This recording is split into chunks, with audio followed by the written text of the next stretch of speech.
The blood-red sun cast long shadows across the rugged landscape of Wyoming Territory, as Leanne Evans clutched the small wooden cross marking her 6-month-old son's grave. She had nothing left but the dirt beneath her fingernails and the hollow ache in her chest that seemed to grow with each passing day. April 1875 had been cruel to her, first taking her husband to typhoid, then her baby boy to the fever that had swept through Evanston like a vengeful ghost. "I'm sorry, Samuel," she whispered, her voice breaking as she arranged the wildflowers she'd collected from the foothills. "Mama's so sorry I couldn't save you."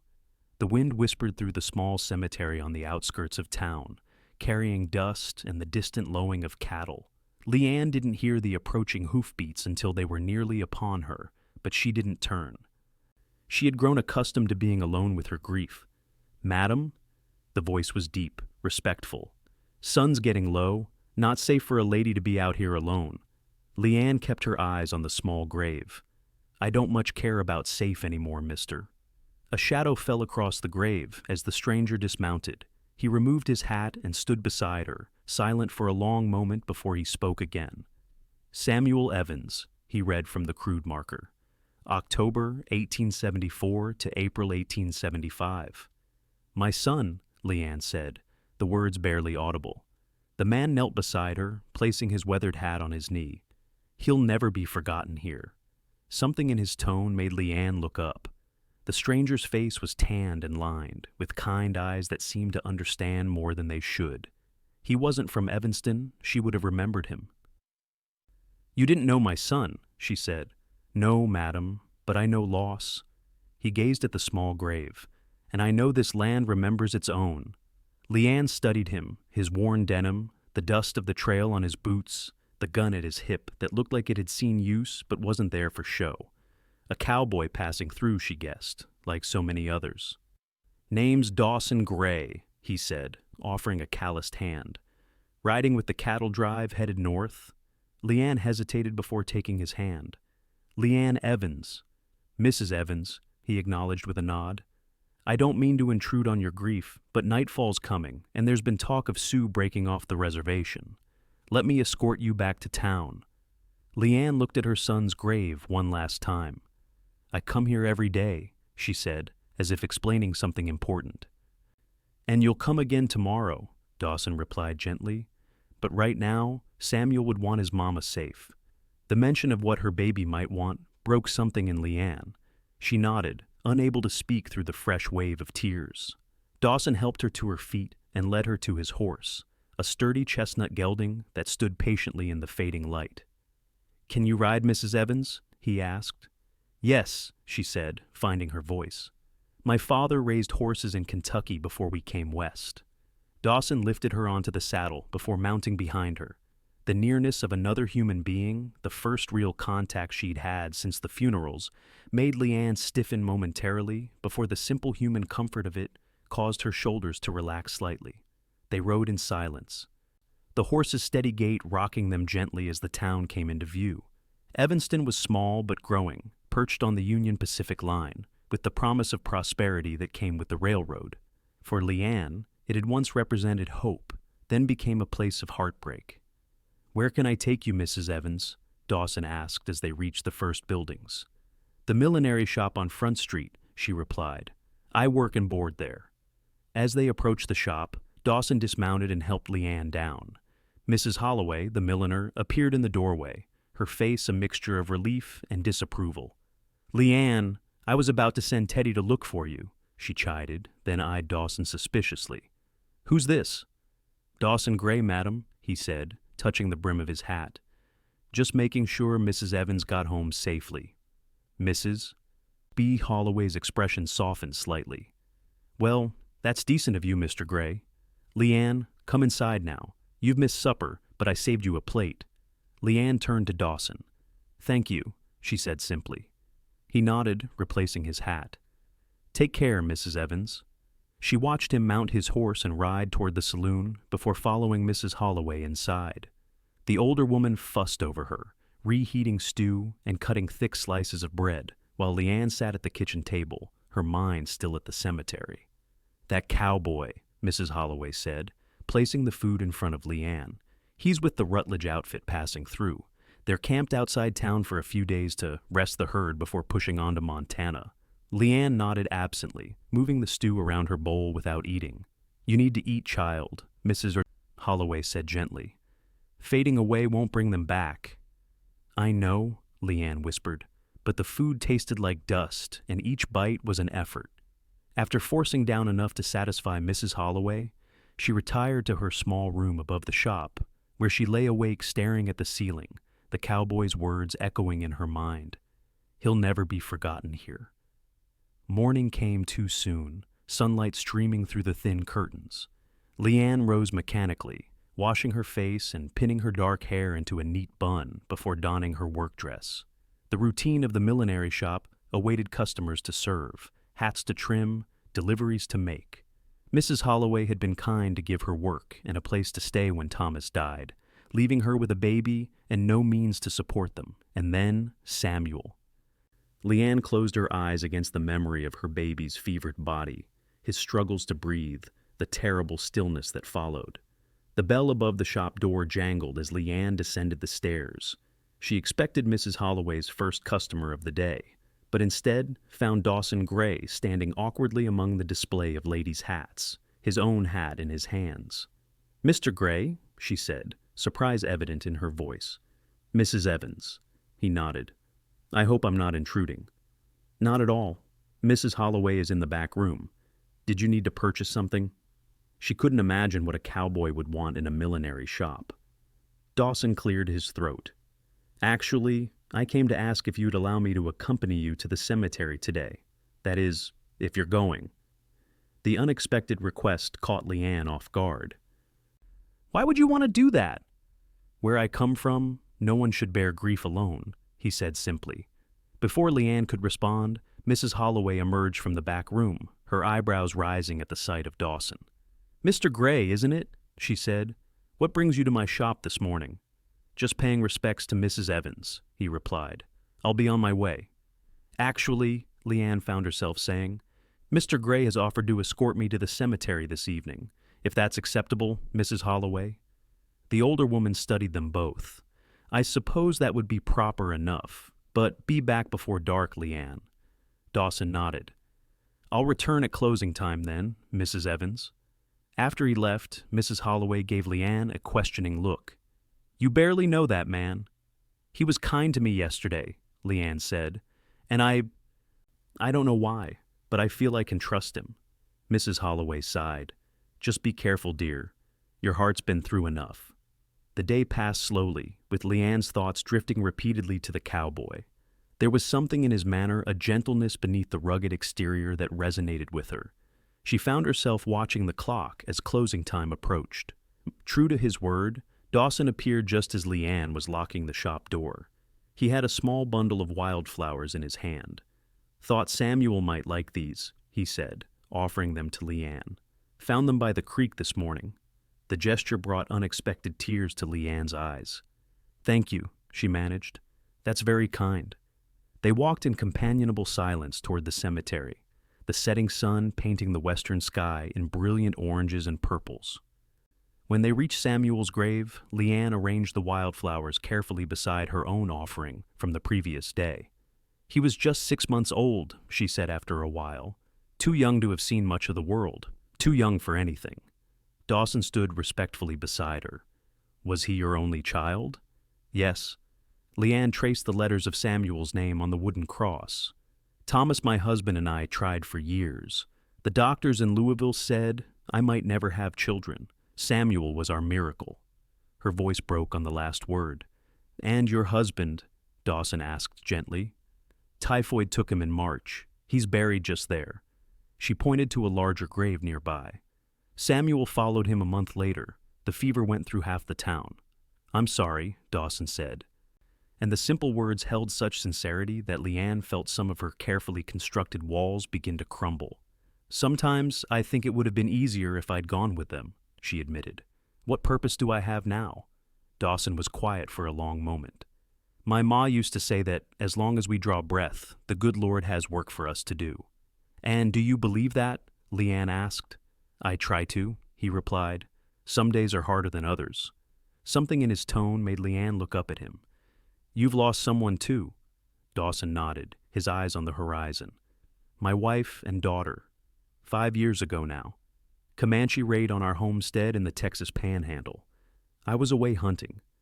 Leanne felt a surge of compassion for this stranger, who suddenly wasn't so strange. "What were their names?" "Sarah was my wife. Our daughter was Elizabeth. She was 4. He spoke their names with reverence. "I couldn't stay there after. Too many ghosts. Been drifting with the herds ever since." "Does it get easier?" Leanne asked, the question she'd been afraid to ask anyone else. Dawson considered this. "Not easier, different. The pain changes shape. Some days it's a crushing weight, others it's a dull ache you can almost forget for a minute or two. But you learn to carry it." They stood together as the light faded, two souls united by loss, finding unexpected comfort in shared grief. When it was time to return to town, they walked side by side, their steps falling into a natural rhythm. "The Rutledge outfit's staying a few more days," Dawson said as they approached the millinery. "Waiting on supplies and letting the herd fatten up before the hard push north." "Will you come to the cemetery again?" Leanne asked, surprising herself with the question. "If you'd like me to," he replied. "I would." A hint of a smile touched Dawson's face. "Then I'll be here tomorrow, same time." True to his word, Dawson returned the next day, and the next. Each evening, they visited Samuel's grave together, sometimes talking, sometimes sitting in the comfortable silence. Leanne found herself looking forward to these meetings, feeling guilty for the small spark of joy they brought to her days of mourning. On the 4th evening, as they walked back to town, Dawson seemed thoughtful. "We're moving on day after tomorrow," he said finally. "Boss says we've lingered too long already if we want to make it to the Montana ranges before summer's end." The news hit Leanne with unexpected force. She'd known his stay in Evanston was temporary, yet somehow she'd avoided thinking about his departure. "I see," she said, working to keep her voice steady. "Well, I'm grateful for your kindness these past few days, Mr. Gray." "Dawson," he corrected gently. "After all we've shared, I think we can use our given names, don't you?" Leanne nodded. "Dawson, then." They walked a few more paces before he spoke again. "I've been thinking, Leanne, what's keeping you in Evanston?" The question caught her off guard. "What do you mean?" "Your family's gone. From what you've said, you don't have other relations here. Mrs. Holloway is kind, but the millinery is her livelihood, not yours." "Where else would I go?" she asked. Dawson stopped walking and turned to face her. "Come north with me." Leanne stared at him. "What?"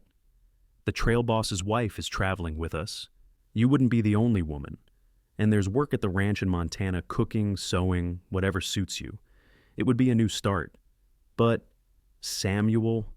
Leanne glanced back in the direction of the cemetery. Dawson's expression softened. "Samuel will always be in your heart, Leanne, but maybe it's time to carry him forward rather than visiting him in the past." Tears filled Leanne's eyes. "I don't know if I can leave him." "Think about it," Dawson said gently. "We leave at first light the day after tomorrow." That night, Leanne lay awake, Dawson's suggestion turning over and over in her mind. Leave Evanston? Leave Samuel's grave? The thought seemed impossible, a betrayal of her baby boy. And yet, she thought of the endless days stretching before her working in the millinery, visiting the cemetery, returning to her lonely room. Was that living, or merely existing? Thomas would have wanted more for her. Would Samuel? In the gray light of dawn, Leanne rose and dressed, then quietly packed her few belongings into a carpet bag.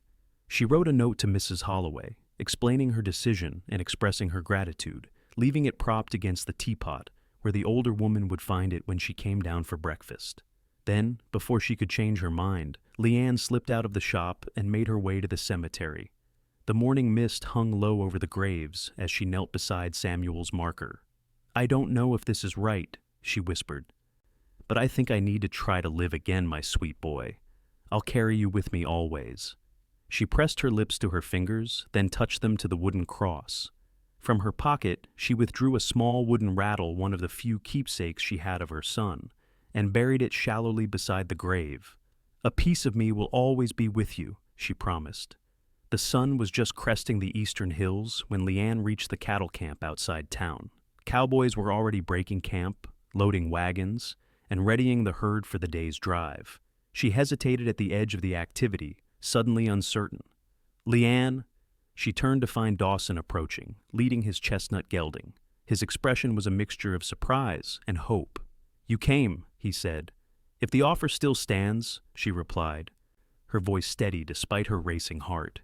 A slow smile spread across Dawson's face. "It does." He introduced her to Mr. Rutledge, a gruff but fair-minded rancher who looked her over with a critical eye before nodding his acceptance. Then to Mrs. Rutledge, a no-nonsense woman in her 40s who welcomed Leanne with unexpected warmth.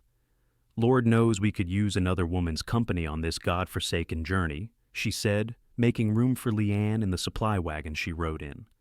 "These men will talk your ear off about cattle and nothing else." The cattle drive moved out as the town of Evanston was just coming to life. Leanne looked back once at the place that had given her so much joy and so much sorrow, her eyes drawn to the distant cemetery on the hill. "Second thoughts?" Dawson asked, riding up beside the wagon. Leanne shook her head. "New beginnings," she said, and was surprised to find she meant it. The journey north was arduous, but not without its moments of beauty. The vast Wyoming landscape unfolded before them, rolling plains giving way to rugged mountains, crystal-clear streams cutting through valleys dotted with wildflowers. Leanne found unexpected pleasure in the changing scenery. In the rhythm of life on the trail, she quickly made herself useful, helping Mrs. Rutledge with cooking and mending. The cowboys, initially awkward around her, soon accepted her presence, tipping their hats respectfully when she served their meals and occasionally sharing stories of their own families left behind. Dawson rode with the herd during the day, but in the evenings, he would often join Leanne by the fire. They talked of their past lives, he of his Texas upbringing, and brief happiness with Sarah and Elizabeth, she of her Kentucky childhood and the journey west with Thomas to seek their fortune. "He was a dreamer, my Thomas," Leanne said one night, 2 weeks into their journey, always seeing opportunities where others saw obstacles. "It was his idea to come to Wyoming when we heard about the railroad." "Do you regret following his dream?" Dawson asked. Leanne considered this. "No," she said finally. "Even with all that happened, I can't regret the time we had together, or the miracle of Samuel's birth. I just wish—" Her voice trailed off. "That the story had a different ending," Dawson finished for her. "Yes." She looked at him across the flickering flames. "Do you regret leaving Texas?" Dawson poked at the fire with a stick, sending sparks spiraling into the night sky. "For a long time, I thought staying might have saved them. If I'd been there when the Comanche came—" "You might have died too," Leanne said gently. "That might have been easier," he admitted, "but then I wouldn't be here now." His eyes met hers, and something unspoken passed between them. As the days turned into weeks, Leanne found herself looking forward to these evening conversations. She noticed things about Dawson she hadn't before: the way his eyes crinkled when he smiled, the gentleness of his hands despite their strength, the quiet respect he showed to everyone from the trail boss to the youngest wrangler. One evening, as they crossed into Montana Territory, a summer storm descended upon the camp. Rain pounded the canvas of the wagon where Leanne and Mrs. Rutledge huddled, lightning splitting the sky and thunder shaking the ground beneath them. "The men are having a time with the cattle," Mrs. Rutledge commented, peering out at the driving rain. "Storms like this can spook a herd into stampeding." Leanne felt a flutter of worry for Dawson and the others out in the deluge. "Will they be all right?" Mrs. Rutledge gave her a knowing look. "Worried about your cowboy, are you?" "He's not my cowboy," Leanne protested, feeling heat rise to her cheeks. "Maybe not yet," the older woman replied with a smile. "But I've seen the way you two look at each other when you think no one's watching." Leanne fell silent, pondering Mrs. Rutledge's words. Was there something growing between her and Dawson beyond friendship and shared grief? The thought both excited and frightened her. She had not expected to feel anything resembling happiness again, let alone the stirrings of attraction. The storm raged through the night, but by morning the skies had cleared to a brilliant blue. The cowboys, exhausted but triumphant, had managed to keep the herd together. Dawson, soaked to the skin and mud-splattered, grinned at Leanne as he accepted a cup of hot coffee from her hands. "Thought we might lose half the herd to Wyoming," he said, "but the boys rode hard." "I'm glad you're safe," she replied, her concern evident. Something flickered in Dawson's eyes. "Were you worried about me?" "Someone has to be," Leanne said lightly, but her hand lingered as she passed him the coffee. 2 days later, as they made camp near a small river, Dawson approached Leanne with an unusual request. "Would you walk with me? There's something I'd like to show you." Curious, Leanne followed him away from the camp, along the riverbank to where a stand of cottonwoods created a peaceful grove. In a small clearing, wildflowers grew in profusion, purple cone flowers, golden sunflowers, and delicate blue flax. "It's beautiful," Leanne breathed, taking in the unexpected display of color. "Reminded me of that first day," Dawson said quietly, "when I brought flowers for Samuel." Leanne felt tears spring to her eyes at the mention of her son. "You've been very kind about Samuel. Most people don't know what to say, so they say nothing at all." "Sarah and I found that too, after Elizabeth died," Dawson replied, as if by not speaking of her, they could spare us pain, but the pain is already there. Speaking her name at least acknowledges she existed. "Samuel existed," Leanne said, her voice strengthening. "He was here. He mattered." "Yes, he did." Dawson hesitated, then reached for her hand. "Leanne, I want you to know that I understand if your heart remains with Thomas. I'm not asking to replace what you lost." Leanne looked down at their joined hands. "What are you asking?" "Just that you might consider, when we reach the Rutledge Ranch, staying on. Not just as an employee, but near me." His voice grew softer.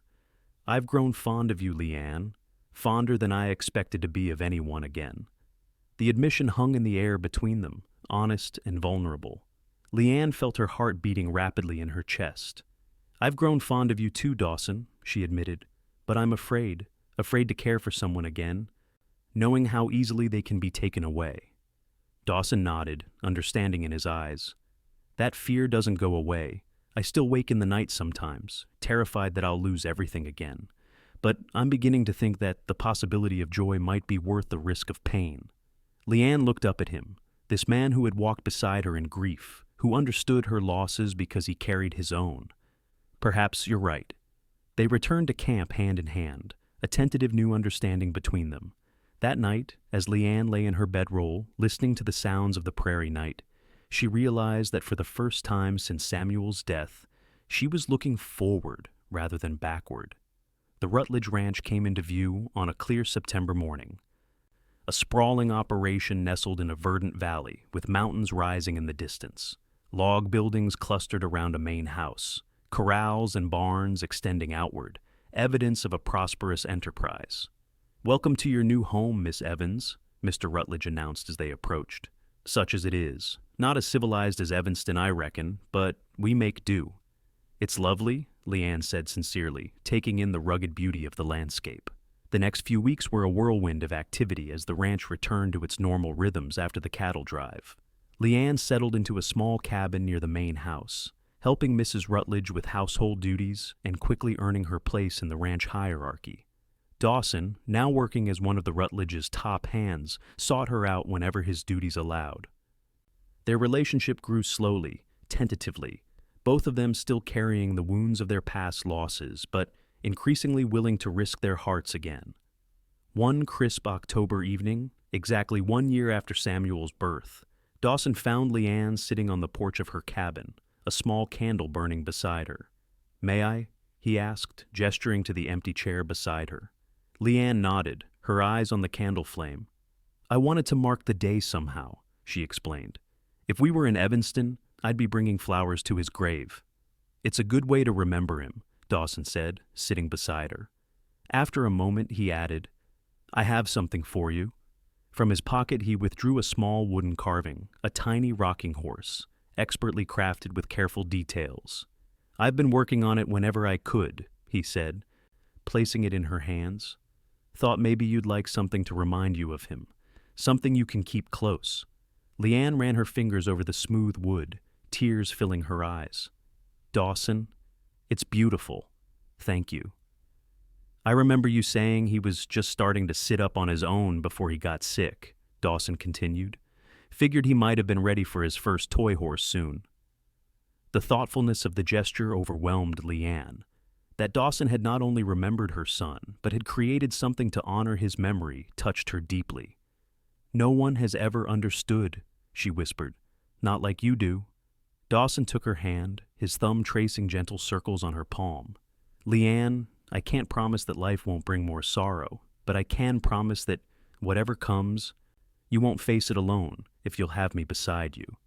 Leanne looked into his eyes, seeing there a reflection of her own journey. The grief, the healing, the cautious hope. I think I'd like that very much, she said softly. Their first kiss, shared in the gentle glow of the candle lit for Samuel, was tender and reverent, an acknowledgement of all they had lost and all they might yet find together. Winter came to the Montana ranch, bringing snow and bitter cold. The work continued: cattle to feed, buildings to maintain, supplies to manage, but the long evenings provided time for courting. Dawson and Leanne took their meals with the Rutledges, played cards with the other ranch hands, and occasionally rode into the small nearby town for supplies and socializing. As Christmas approached, Dawson became mysteriously busy with a project he refused to discuss, disappearing into the workshop behind the barn whenever he had spare time.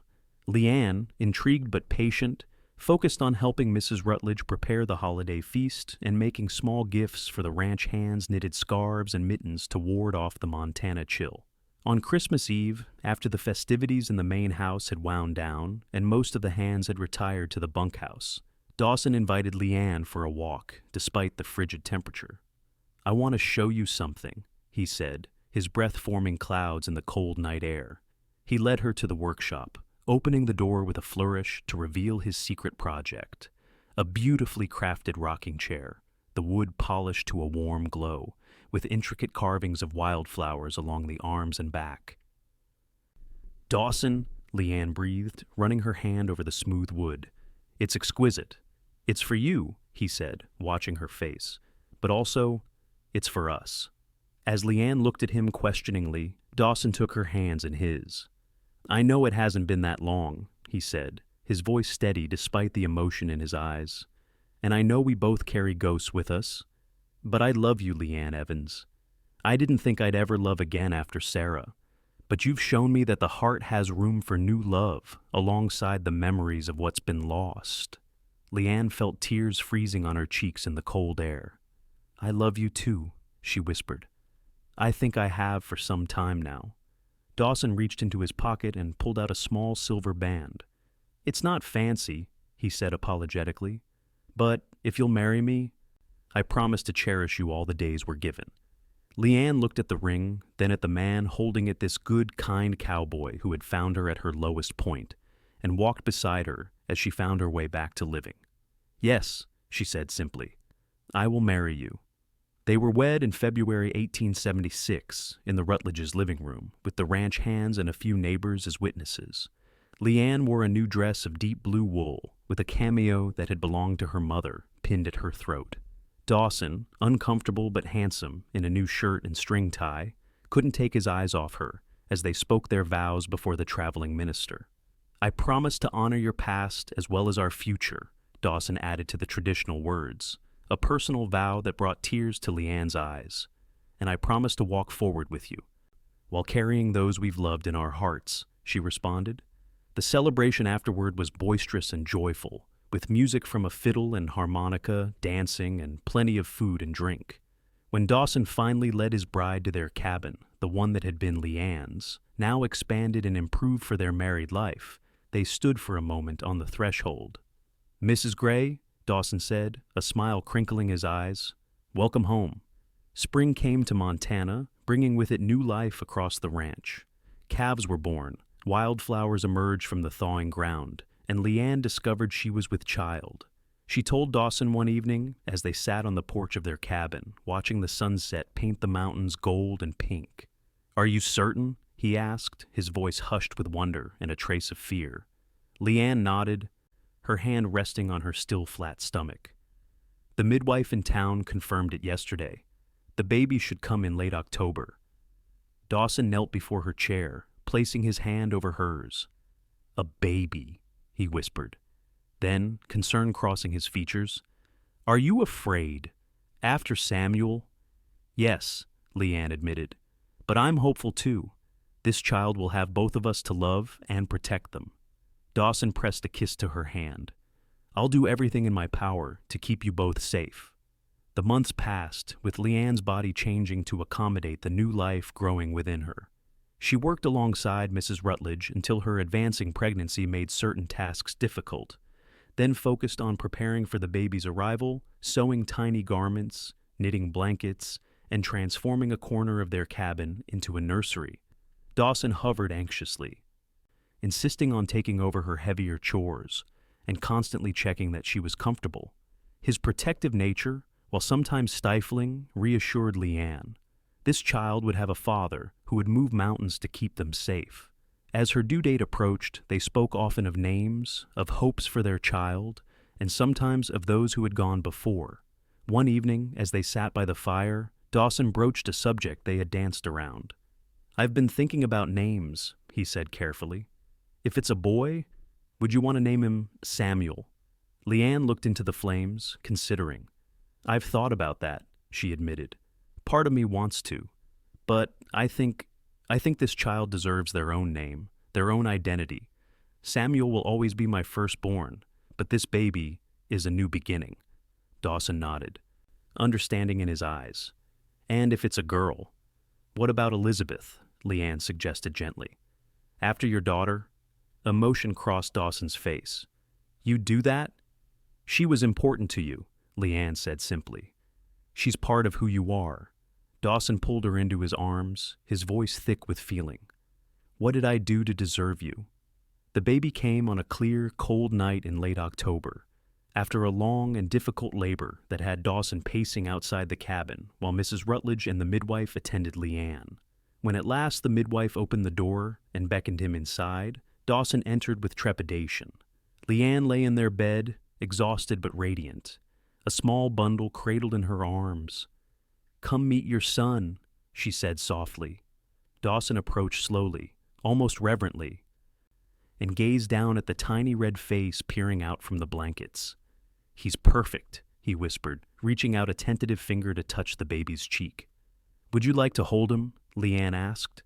With infinite care, Dawson took the newborn in his arms, his whole body tensing with the responsibility of this fragile new life. The baby yawned, his tiny fists waving in the air, and something in Dawson's heart that had been frozen for years melted completely. "Hello, little one," he murmured. "I'm your pa." They named him Thomas William Gray. Thomas after Leanne's first husband, William after Dawson's father. His arrival brought a new dimension to their lives, filling the cabin with the sounds of life crying, cooing, and eventually laughter. The winter passed in a blur of sleepless nights and tender moments. Leanne sometimes found herself holding her breath as she watched the baby sleep, terrified that history might repeat itself. But Thomas William thrived, growing stronger each day, his personality emerging stubborn, like his mother, observant like his father. Spring returned, and with it, Dawson surprised Leanne with a suggestion. "I've been thinking," he said as they sat on their porch, Thomas William sleeping in Leanne's arms. "Maybe we should visit Evanston." Leanne looked at him in surprise. "Evanston? Why?" "To visit Samuel," Dawson said simply. "To show him his brother." The thoughtfulness of the suggestion brought tears to Leanne's eyes. "I'd like that," she said softly. "I'd like that very much." The journey to Wyoming was long but manageable, with Thomas William proving to be a good traveler. They arrived in Evanston in early June, finding the town much as Leanne had left it nearly a year before. Mrs. Holloway welcomed them warmly, insisting they stay in the rooms above the millinery. She cooed over Thomas William, declaring him the image of his mother, and was gracious about Leanne's departure. "I always knew you'd find your way, dear," she said, "and it seems you have." The next morning, Leanne and Dawson, with Thomas William bundled in his mother's arms, made their way to the cemetery on the outskirts of town. The summer sun warmed the windswept hill as they approached Samuel's grave. The wooden cross still stood, weathered but intact. Leanne knelt beside it, carefully settling Thomas William on her lap so he faced the marker. "This is your brother Samuel," she said, her voice clear in the morning stillness. "His name is Thomas William, and he's going to know all about you as he grows up." Dawson knelt beside them, placing a hand on the small grave. "I'm taking care of them, son," he said. "Your mama and your brother. I promise you that." As if in response, a gentle breeze rustled the wildflowers growing around the grave, the same variety Dawson had brought that first evening they met. Leanne touched the wooden cross, then reached for Dawson's hand. "Thank you," she said softly, "for bringing me back here, for understanding." Dawson squeezed her hand. "We carry them with us," he said. "All of them, Sarah, Elizabeth, Thomas, Samuel. They're part of our story." They remained by the grave for a long while, sharing memories and introducing Thomas William to the brother he would never meet but would always know through stories. When finally they rose to leave, Leanne felt a sense of peace she hadn't expected. "He'll never be forgotten," Dawson said, as they took one last look at the small grave. "Not as long as we remember." "No," Leanne agreed, holding her new son close while honoring the one she had lost. "Never forgotten." The years flowed one into another, bringing changes both expected and surprising. The Rutledge Ranch prospered, with Dawson eventually becoming foreman, and then, when Mr. Rutledge decided to retire to California, a partner in the operation. Thomas William grew from a curious toddler into an adventurous boy with his mother's dark hair and his father's kind eyes. He was joined by a sister, Catherine Sarah, born 2 years after him, and later by another brother, Joseph James. Leanne found unexpected fulfillment in ranch life, establishing a small school for the children of the ranch hands and neighboring homesteads, using the education she had received in Kentucky to bring learning to the Montana frontier. Each year, they made the journey to Evanston to visit Samuel's grave, a family pilgrimage that became a sacred tradition. As the children grew old enough to understand, they were included in the stories of those who had gone before the first Thomas, baby Samuel, Sarah, and Elizabeth. These were not stories told in whispers or with hushed sadness, but woven naturally into the fabric of family history, honored memories rather than hidden grief. On a golden afternoon in September 1885, nearly 10 years after that first meeting by Samuel's grave, Leanne and Dawson stood on the porch of their home, no longer a small cabin, but a comfortable house built with their own hands, watching their children play in the yard. "Did you ever imagine this?" Leanne asked, leaning against her husband's solid frame. "That day in the cemetery when you found me?" Dawson wrapped his arm around her waist. "No," he admitted. "I just knew I couldn't ride past a grieving mother without offering what little comfort I could." "You gave me more than comfort," Leanne said softly. "You gave me a reason to live again." Dawson pressed a kiss to her temple. "And you showed me that the heart can heal without forgetting." Their eyes met in the understanding that can only come from shared joy built upon shared sorrow, a love tempered by loss and strengthened by the conscious choice to risk loving again. In the distance, Thomas William called out to his siblings, his young voice carrying across the Montana landscape. Leanne and Dawson turned to watch their children, their living legacy, as they played beneath the vast western sky that had witnessed both their deepest griefs and their greatest joys. "He'll never be forgotten here," Dawson had said all those years ago, beside a small grave in Wyoming. And he had been right. In their hearts, in their stories, in the love they had built together, no one was forgotten. They had all been carried forward into this new life, remembered, honored, and loved.